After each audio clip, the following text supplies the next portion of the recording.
नमस्कार मंडळी, आजच्या व्हिडिओमध्ये आपण दम्याविषयी माहिती पाहणार आहोत. दमा कशामुळे होतो, त्यामागची काय कारणे आहेत आणि कोणते आयुर्वेदिक उपाय आपण घेऊ शकतो. व्हिडिओ शेवटपर्यंत नक्की पहा.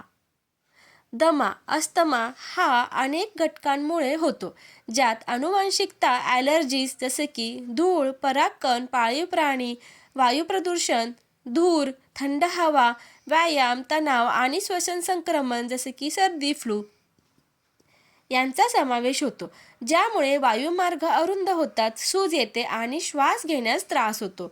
दम्याची प्रमुख कारणे काय आहेत ते पुढे पाहूया. ॲलर्जी: धूळ, परागकण, बुरशीचे कण, पाळीव प्राण्यांची लोकर, उत्तेजक पदार्थ, धूर, प्रदूषण, तीव्र वास आणि रसायने, हवामान, थंड हवेचा झोत, दमट हवा, हवामानातील बदल.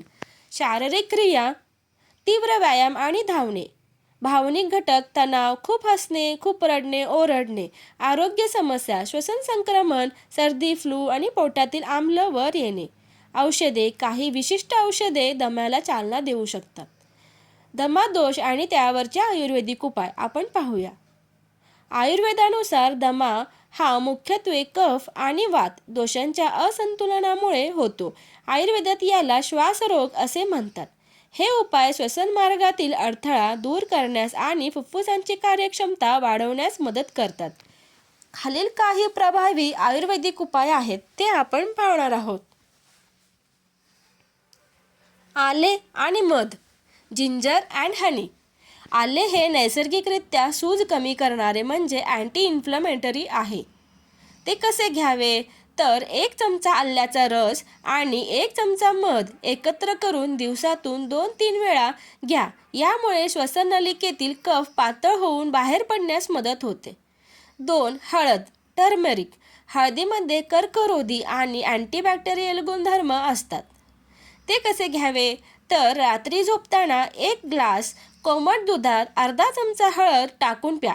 याला गोल्डन मिल्क म्हणतात, जे फुफ्फुसांची जळजळ कमी करते. 3. तुळस आणि काळी मिरी. तुळस ही रोगप्रतिकारशक्ती वाढवण्यासाठी उत्तम आहे.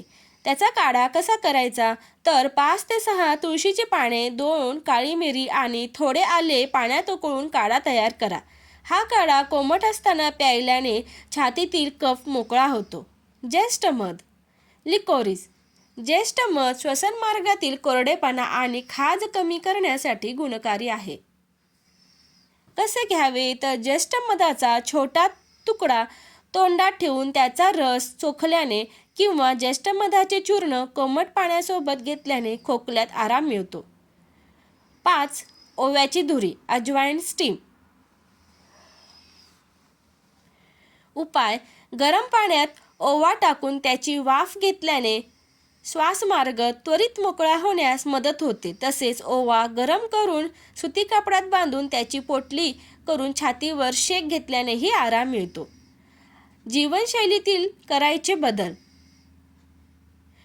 प्राणायाम: नियमितपणे अनुलोम विलोम आणि भ्रामरी प्राणायाम केल्याने फुफ्फुसांची ताकद वाढते.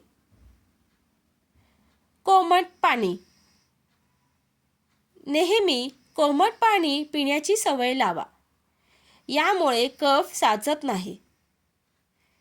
दुपारची झोप टाळा. दम्याच्या रुग्णांनी दिवसा झोपणे टाळावे, कारण यामुळे शरीरात कफ वाढतो. हलका आहार. रात्रीचे जेवण हलके आणि झोपण्यापूर्वी किमान 2 ते 3 तास आधी असावे.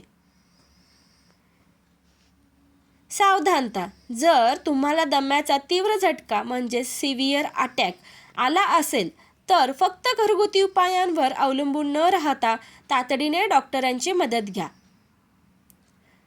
व्हिडिओ कसा वाटला कमेंट करून नक्की सांगा. व्हिडिओ आवडल्यास व्हिडिओला लाईक, शेअर आणि सबस्क्राईब करायला विसरू नका. धन्यवाद.